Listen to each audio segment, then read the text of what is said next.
Saudara-saudari yang terkasih, jumpa lagi dalam Pelita Hati hari ini, Kamis tanggal 23 September 2021, hari biasa dalam Pekan Biasa yang ke-25, bertepatan dengan peringatan wajib Padre Pio dari Pietrelcina, seorang imam. Bersama saya Romo Thomas Suratno SC dari Paroki Cilandak, Jakarta Selatan, mendengar dan merenungkan Sabda Tuhan, firman Tuhan yang tersurat dalam Injil Lukas, bab atau pasal 9, ayat 7 sampai dengan ayat 9.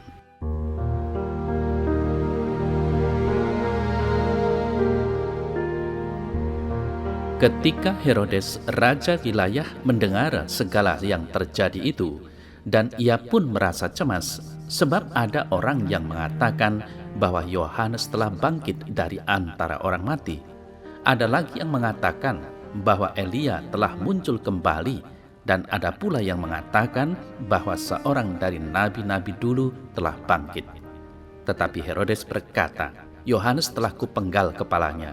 Siapa gerangan dia ini yang kabarnya melakukan hal-hal demikian? Lalu ia berusaha supaya dapat bertemu dengan Yesus.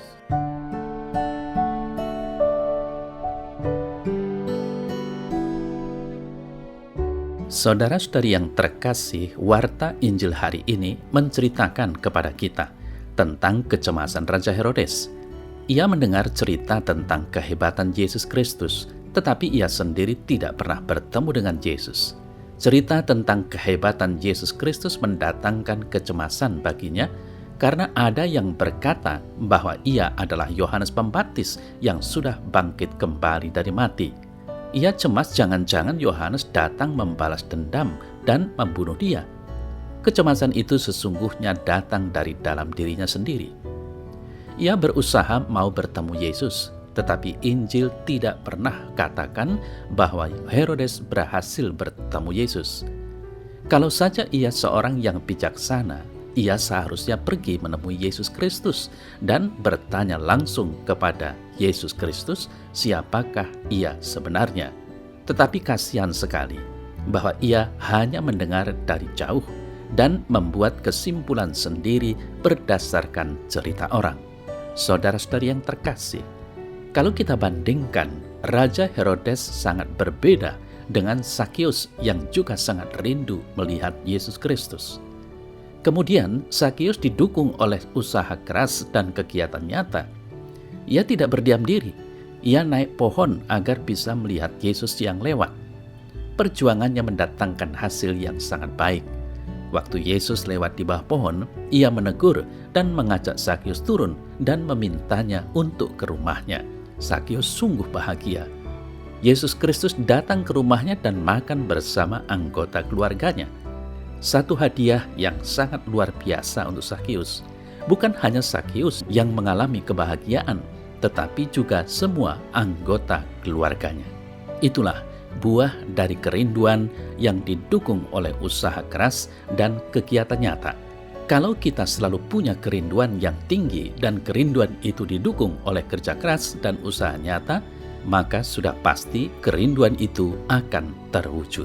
Saudara-saudari yang terkasih, saat itu Herodes selalu mendapat atau mendengar berita yang simpang siur dan tentu saja terkadang membuat dia cemas dan gelisah. Untungnya bahwa berita itu tentang hal-hal besar yang dilakukan oleh Yesus. Yang menakutkan dia mungkin karena dia telah memenggal kepala Yohanes. Sekali lagi, siapa tahu arwah Yohanes meminta balas. Lalu yang positif di sini adalah bahwa dia berusaha supaya dapat bertemu langsung dengan Yesus, walaupun motifnya hanya ingin tahu atau mau membuktikan apakah benar dia ini seperti yang diberitakan orang-orang. Namun sikap ini, saudara-saudari yang terkasih, patut kita contoh agar kita tidak menerima mentah-mentah berita hoax atau bohong yang kita terima. Kita harus mencari sumber utama dari berita-berita yang kita dapat. Kita wajib bertemu langsung atau mendapatkan sumber berita yang bisa dipercaya.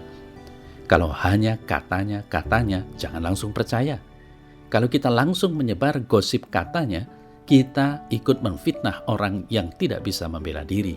Ibaratnya menyobek bantal yang berisi kapuk randu dari atap rumah. Kapuk itu tertiup angin menyebar ke sana kemari, dan kita tidak mampu mengumpulkannya kembali.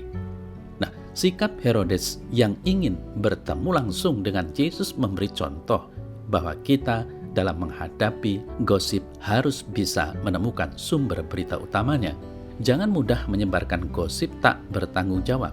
Satu peringatan bagi kita semua, bahwa barang siapa yang selalu berjuang untuk mencari Tuhan sambil meneteskan air mata, ungkapkan semua isi hati kepada Tuhan, pasti usahanya akan selalu berhasil.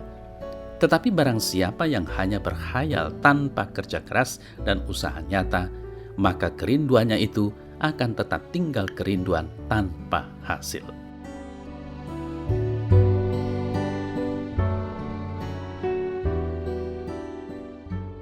Dalam nama Bapa dan Putra dan Roh Kudus.